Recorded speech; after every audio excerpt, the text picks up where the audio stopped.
నేపాల్ వరకు కూడా పాదయాత్ర చేశారు కదా, సో నవదీప్ గారు ఏమన్నారు మీ విషయంలో?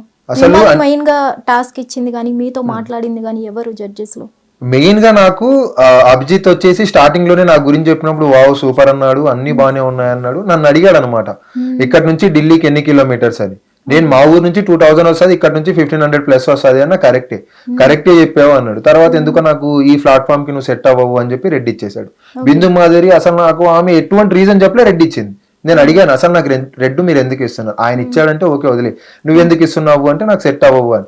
తర్వాత నవదీప్ వండుకొని అసలు నువ్వు ఏం చేయాలనుకున్నావు అంటే మా మదర్ డ్రీమ్ ఇది, నాకు స్కోప్ లేకుండే కాబట్టి నేను అప్పుడు ఇట్లా వెళ్లాల్సి వచ్చింది. ఇప్పుడు నాకు అన్ని ఓకే, నేను మొత్తం నాకంటూ ఒక గుర్తింపు వచ్చి అన్ని వచ్చినాయి.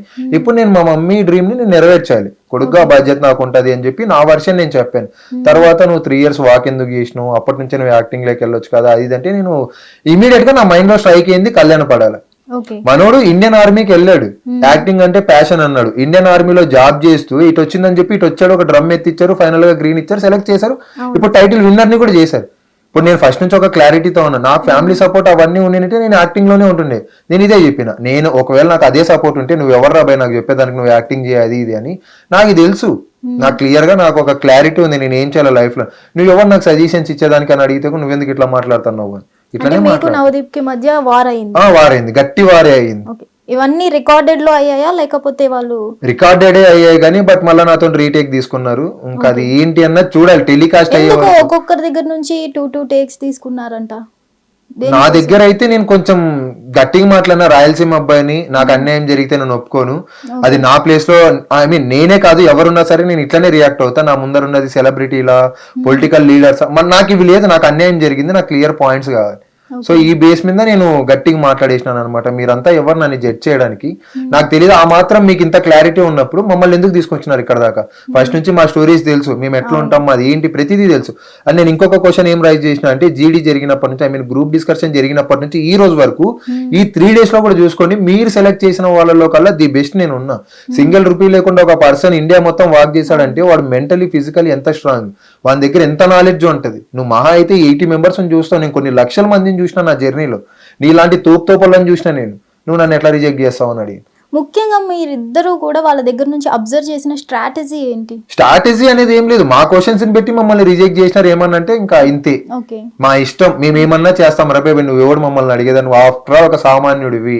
అగ్ని పరీక్షకి వాళ్ళు ముగ్గురు పర్ఫెక్ట్ జడ్జెస్ కాదు అనడానికి మీరు ఏం చెప్తారు? 100%. ఎందుకంటే ఫస్ట్ వాళ్ళకి నాలెడ్జ్ లేదు. నా వరకు ఒక స్క్రిప్ట్ ఇస్తే దాన్ని ప్రిపేర్ అయ్యామా, ఉన్నది ఉన్నట్టు పెట్టేసినామా, అంతవరకే. అవతలోడు ఎక్కడి నుంచి వచ్చినాడు, వాడి గ్రౌండ్ ఏంటి, వాడు ఇప్పుడు ఏ పొజిషన్ లో ఉన్నాడు, అవును ఇట్లాంటి వాడికి మనం ఒక టాస్క్ ఇద్దాం చూద్దాం అన్న మినిమం సెన్స్ అనేది కూడా లేకుండా పోయింది. నేను స్ట్రైట్ గానే చెప్తున్నా, అక్కడున్న ముగ్గురికి కూడా ఎటువంటి అర్హత లేదు. మీరేమన్నా బిగ్ బాస్ విన్నర్లా కాదు, పెద్ద యాక్టింగ్ స్కిల్స్ ఉన్నాయి, బొచ్చుబీ లేవు మీకు. ఉన్న దాంట్లో మీరు ఒక 10 ఏళ్ళు కష్టపడి వచ్చినారు కాబట్టి ఇప్పుడు ఒక పొజిషన్ లో ఉన్నారు. మీరు జడ్జులుగా 1% కూడా అర్హులు కాదు మా ముందు. నేను ఆటికి స్ట్రైట్ గా నేను నిన్న ఒక ఇన్స్టాలో వీడియో పెట్టినా, దమ్ముంటే ఛాలెంజ్ యాక్సెప్ట్ చేయండి అని.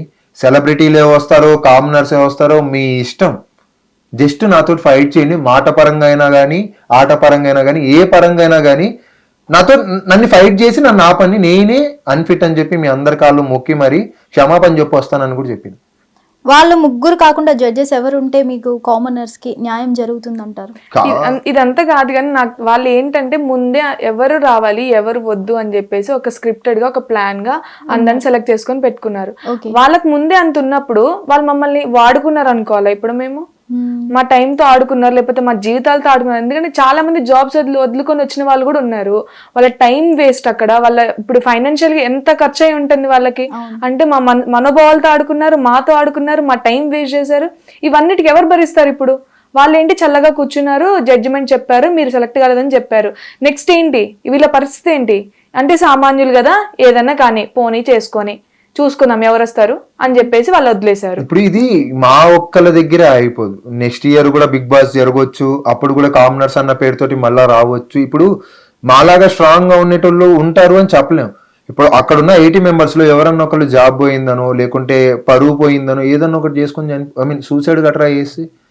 లాస్ట్ టైం కూడా ఆల్రెడీ అగ్ని పరీక్షలో అన్ఫేర్ జరిగింది అంటూ చాలా వరకు చెప్పడం జరిగింది. అది విని కూడా మళ్ళీ మీరు ఎట్లా ట్రై చేశారు? హరీష్ విషయంలో కానీ లాస్ట్ టైం మీరు చూసారు కదా, హ్యాండిక్యాప్డ్ పర్సన్, అతనికి అట్లే అన్ఫేర్ అయ్యింది.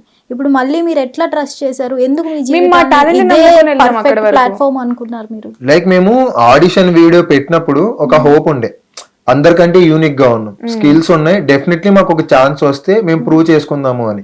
అండ్ అన్ఫేర్ అయిందా ఫెయిర్ అయిందా అన్నది మనకు తెలియదు, ఎందుకంటే ఒక పర్సన్ డైరెక్ట్ గా వచ్చి మన దగ్గర చెప్పలేదు, బట్ పబ్లిక్ టాక్ అది. సో రియల్ లైఫ్ లో మేము ఎక్స్పీరియన్స్ అయితే నెక్స్ట్ ఎవరికి అట్లాంటి జరగకోకున్నట్లు చూడగలం కదా, ఎందుకంటే మాకు స్ట్రెంత్ ఉంది, మేము ఫైట్ చేయగలం, అందరిలాగా అయితే సైలెంట్ గా ఉండలేం.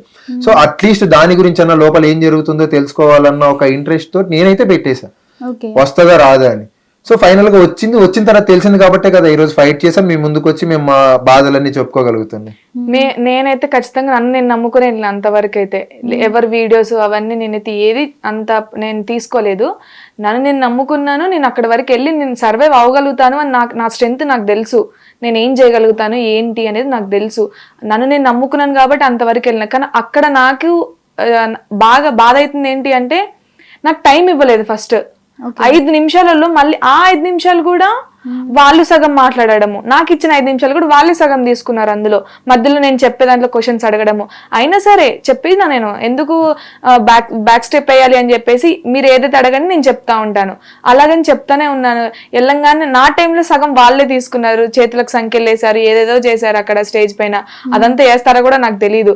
నేను అడిగాను, ఇప్పుడు నన్ను ఏం క్వశ్చన్ చేశారు, మీరు మీ మదర్ రెస్పాన్సిబిలిటీ తీసుకోవాలి కదా, తీసుకోవాలనుకున్నప్పుడు మీరు ఫైనాన్షియల్ గా స్ట్రాంగ్ గా ఉండాలి అంటే మీరు జాబ్ చేసుకోవచ్చు కదా అని అన్నారు. నేను జాబ్ చేసుకోవాలి అంటే నాకు ఇంట్రెస్ట్ ఉండాలి కదా, నాకు ఇంట్రెస్ట్ లేదు. నాకు ఇంట్రెస్ట్ లేని దానికి మీరు వెళ్ళి అక్కడ చెయ్యండి అని నాకెట్లా చెప్తారు మీరు? అంటే నా లైఫ్ నేను చూసుకోవద్దా, నేను ఏం చేయాలో నాకు తెలీదా? నేను ఇదే క్వశ్చన్ రైజ్ చేశాను, నేను ఏం చేయాలో నాకు తెలీదా అని చెప్పేసి అన్నాను. అంత అయిపోయిన తర్వాత శ్రీముఖి గారు వచ్చి అన్నారు నా దగ్గర, ఏమంటున్నారు, కరెక్టే అమ్మ నువ్వు అడిగింది కూడా కరెక్టే, మరి నీ లైఫ్ నువ్వు చూసుకోద్దా అని చెప్పారు, కానీ జడ్జెస్ డెసిషన్ కదా, మనం ఏం చేయలేము ఇంకా అని చెప్పేశారు. అంటే అది వ్యాలిడ్ పాయింట్ అనే కదా అక్కడ. మరి దాని గురించి ఎందుకు మాట్లాడలేదు? వాళ్ళు ఎవ్వరూ మాట్లాడలేదు దాని గురించి. ఏది ఒక సంథింగ్ ఒక టాస్క్ లకు పెట్టారు, దాన్ని కూడా నాకు సరిగ్గా ఎక్స్ప్లెయిన్ చెయ్యలేదు వాళ్ళు. ఒకటి రసగుల్లా అని చెప్పి స్వీట్ పెట్టారు, నా ముందు స్వీట్ పెట్టారు, ఇంకా డైస్ ఉంది, ఆ డైస్ వేయాలి. జడ్జెస్ అడిగిన క్వశ్చన్స్ నాకు ఇచ్చిన 5 minutes లో ఇవంతా జరిగింది. మళ్ళీ నాకు ఇంట్రో ఇచ్చిన 5 minutes లోనే ఇదంతా జరిగింది. పెట్టారు, డైస్ ఇచ్చారు, ఇచ్చేసి మీకు ఎంత డైస్ పడిద్దో మీరు అంతా నోట్లో పెట్టుకొని మీరు ఎక్స్ప్లెయిన్ చేయాల్సి ఉంటుంది, జడ్జెస్ అడిగే క్వశ్చన్స్ కి మీరు రెస్పాండ్ అవ్వాల్సి ఉంటుంది అని చెప్పారు శ్రీముఖి గారు. ఓకే అని చెప్పాను. ఫస్ట్ నోట్లో పెట్టుకున్నా, 3 పడింది, పెట్టేసుకున్నా. అది అవ్వట్లేదు, అయినా సరే నేను దాన్ని ట్రై చేశాను, ఎందుకంటే నేను ప్రూవ్ చేయాలి వాళ్ళకి.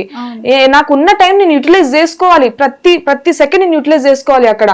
అందుకని చెప్పేసి నేను చేసేసాను. అప్పటికి అవ్వట్లేదు. అప్పుడు బిందు గారు ఉండి అన్నారు, అది తినకూడదు, మీరు నోట్లో ఉంచుకొని మాకు రెస్పాండ్ అవ్వాలి అన్నారు ఫస్ట్ నేను పెట్టిన తర్వాత. ఓకే అని చెప్పేసి అలా ఉన్నాను. నవదీప్ గారు ఉండి అంటారు, లేదు ఇక్కడ తినుకుంటూ చెప్పాలని ఉంది కదా ఆన్సర్ అంటారు. అంటే అది వాళ్ళకే క్లారిటీ లేదు, నేను తినుకుంటూ చెప్పాలనా లేదంటే నోట్లో అలాగే ఉంచుకొని దాన్ని ఏమంటారు స్టక్ చేసి నేను చెప్పాలి ఆన్సర్, వాళ్ళ క్లారిటీ లేదు. దాని తర్వాత ఏం చేసి ఆ సెటప్ దించారు, ఎందుకంటే అక్కడ వాళ్ళది ఫెయిల్ అయింది, వాళ్ళ ప్లాన్ ఏదైతే జరిగిందో అది ఫెయిల్ అయింది, వాళ్ళ క్లారిటీ లేదు. నేనేం చెప్తున్నా అనేది వినడానికి అసలు రెడీగా లేరు అక్కడ. ఫస్ట్ థింగ్ ఏంటి, మేమేంటి మీరు ప్రూవ్ చేయండి అని అడగాలి మమ్మల్ని. నన్ను క్వశ్చన్ చేయండి, మీరు మీ టాలెంట్ చూపించండి నాకు. మీరు డాన్స్ చేస్తారా, మీరు సాంగ్ పాడతారా, మీరు ఏం చేస్తారు ప్రూవ్ చేయండి. అవి అలాంటి క్వశ్చన్స్ అక్కడ ఉన్న 3 జడ్జెస్ నుంచి ఒక్క జడ్జి నుంచి కూడా రాలేదు. అభిజిత్ గారు ఉండి అంటారు, ఏ అమ్మా నువ్వు అంత పెద్ద యూనివర్సిటీలో చదువుకున్నావు, నీకు 80% ఉంది, రెస్పాన్సిబిలిటీ చూసుకోవాలి అంటున్నావు మీ మమ్మీ గారిది. అవును ఖచ్చితంగా నేను చూసుకోవాలి. ఆమెకి నేను ఇప్పుడు అక్కడికి రావడానికి వాళ్ళు నాకు చాలా సపోర్ట్ చేశారు, నా ఫ్యామిలీ కానీ నా ఫ్రెండ్స్ కానీ ప్రతి ఒక్కరు సపోర్ట్ చేశారు. ఎందుకు చేశారు, నేను అందులో సర్వైవ్ అవ్వగలను, నా స్ట్రెంత్ అన్ని వాళ్ళకి తెలుసు. అట్లాంటప్పుడు ఇప్పుడు వాళ్ళు రిజెక్షన్ ఇచ్చిన తర్వాత మా మమ్మీ కూడా ఫీల్ అవుతారు కదా, తను కూడా బాధపడతారు కదా.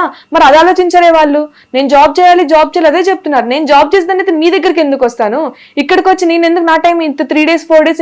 ఇప్పుడు వాళ్ళు మాకెంత ఒక్కొక్క రౌండ్ కి 1 second round ఫస్ట్ రౌండ్ అట్లా 10 days గ్యాప్ తీసుకున్నారు. 10 days 15 days గ్యాప్ తీసుకొని మాకు రిజల్ట్ అనేది ఇస్తున్నారు. ఆ గ్యాప్ లో కొంతమంది జాబ్ వదిలేసుకుని వచ్చిన వాళ్ళు కూడా ఉంటారు కదా, నెక్స్ట్ ఏంటి మేము అవుతామో లేదో తెలీదు, ఆ భయంతో ఉన్నాం మేము.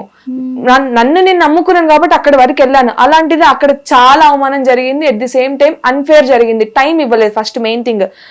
నేనుండి ఫోక్ సాంగ్స్ డాన్స్ చేస్తాను అనమాట, నాకు చాలా ఇష్టం డాన్స్ చేయడం. నేను అదే చెప్పాను, నాకు ఇంట్రెస్ట్ ఉంటుంది, నేను లైఫ్ రిస్క్ లో పెట్టుకొని ఎప్పుడైనా సరే నాకు అనిపించింది నేను మాట్లాడతాను, ఏదైనా స్ట్రైట్ ఫార్వర్డ్ చెప్పేస్తాను, నాకు నచ్చింది నేను చేస్తాను, నాకు నచ్చలేదు నేను చెయ్యను, ఇదే చెప్పాను. చెప్తే అల్లుండి అంటారు కదా, మీరు కంఫర్ట్ జోన్ నుంచి రాలేరా మీరు అని అడిగారు.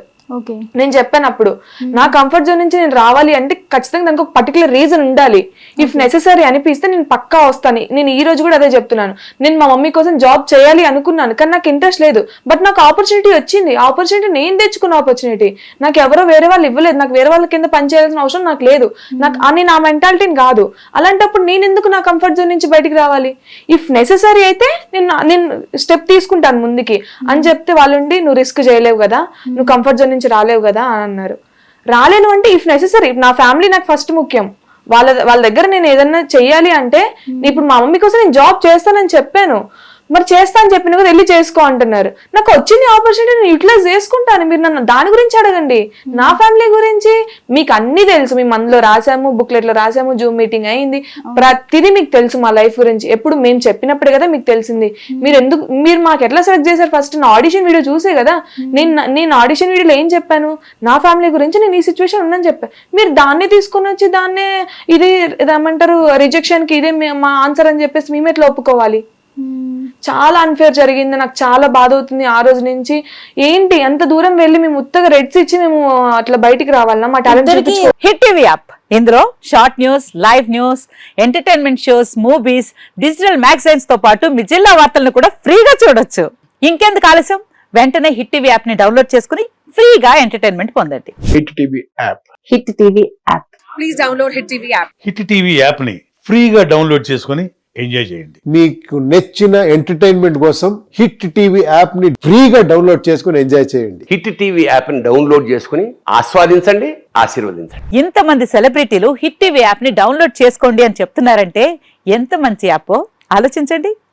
అమెరికా అమెరికా అమెరికా అమెరికాలో చదవాలనుకునే వాళ్ళకి విశ్వసనీయమైన పేరు మన శౌర్య కన్సల్టెన్సీ. UK లో 1 year masters, UK లో 1 year masters, 2 years work permit up to 5 years visa. Contact Saurya Consultancy. Contact 89851 89851.